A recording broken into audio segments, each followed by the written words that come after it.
যে Argentina Brazil সমর্থকদের মধ্যে এক ধরনের দ্বন্দ্ব তৈরি হয়েছে বা বলা যায় এনমসিটি, শত্রুতা তৈরি হয়েছে, সেটা করার দরকার আছে বলে আমার মনে হয় না।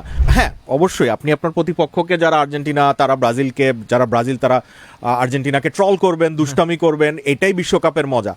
আপনার অপছন্দের খেলোয়াড়কে ছোট করার দরকার নেই। আপনার প্রিয় খেলোয়াড় গ্রেট হলেই হবে। মানে মেসিকে বড় করার জন্য নেইমারকে ছোট করার দরকার নেই, রাইট?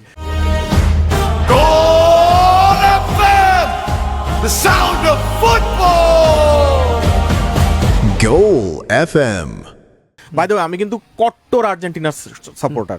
হ্যাঁ, কিন্তু এখানে একটু পার্থক্য রয়েছে। আমি এই জিনিসটা একটু বলতে চাই। আসলে বাংলাদেশি যারা আমি মিডিয়াতে দেখি, সোশ্যাল মিডিয়াতে আছে, পত্রপত্রিকায় দেখি, যে আর্জেন্টিনা ব্রাজিল সমর্থকদের মধ্যে এক ধরনের দ্বন্দ্ব তৈরি হয়েছে বা বলা যায় এনমসিটি, শত্রুতা তৈরি হয়েছে, সেটা করার দরকার আছে বলে আমার মনে হয় না।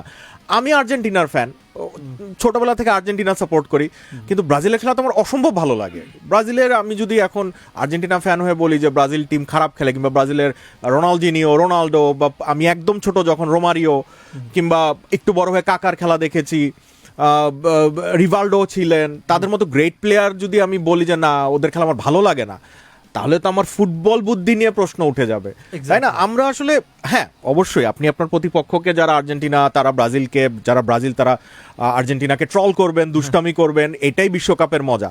কিন্তু আমি মাঝে মধ্যে কিছু খবর দেখি নয়ন ভাই, মানে এটা আমার কাছে কাম্য নয়, আমি ভালো লাগে না জিনিসটা, যে ব্যক্তিগত আক্রমণ।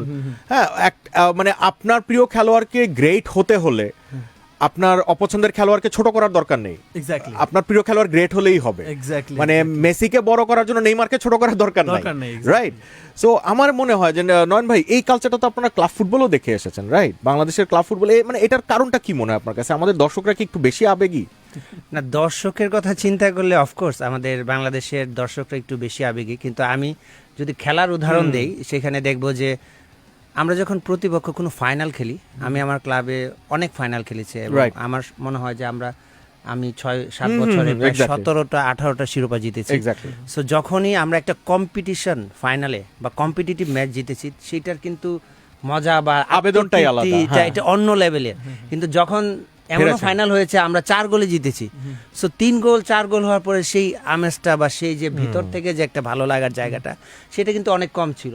সো আর্জেন্টিনা ব্রাজিল, আমি চাই যে অবশ্যই এটা একটা ফুটবলের একটা পার্ট এবং মজা থাকবে, কিন্তু সেই ক্ষেত্রে ব্যক্তিগত আক্রমণ বা এটা লিমিটেশন যাতে অ্যাক্সেস না করে। কারণ হচ্ছে ব্রাজিল যদি না থাকে, আমার মনে হয় ওয়ার্ল্ড কাপ মানে একদম রংবিহীন হবে, এবং সেই ক্ষেত্রে আর্জেন্টিনাও যদি না থাকে রংবিহীন মনে হবে। সো আমরা চাই যে এই দুইটা দল অ্যাটলিস্ট সেমিফাইনাল পর্যন্ত যাক, তাহলে ফুটবলের যে রংটা বা ফুটবলের যে উন্মাদনাটা, এবং আপনি যখন ফুটবল বা স্পোর্টসের উন্মাদনা থাকবেন, তখন কিন্তু আপনি একটা, আমি যদি সাইকোলজিক্যাল সাইডটা বলি, পজিটিভ ভাইব তৈরি হবে, এবং হিউম্যান বিং আপনার যখন পজিটিভ ভাইব তৈরি হবে, সেটা কিন্তু আপনার যে অন্য কাজগুলা, সেগুলো কিন্তু আপনাকে হেল্প করবে, ডিসিশন নিতে হেল্প করবে, এবং আপনি মেন্টালি কিন্তু অনেক ফ্রেশ।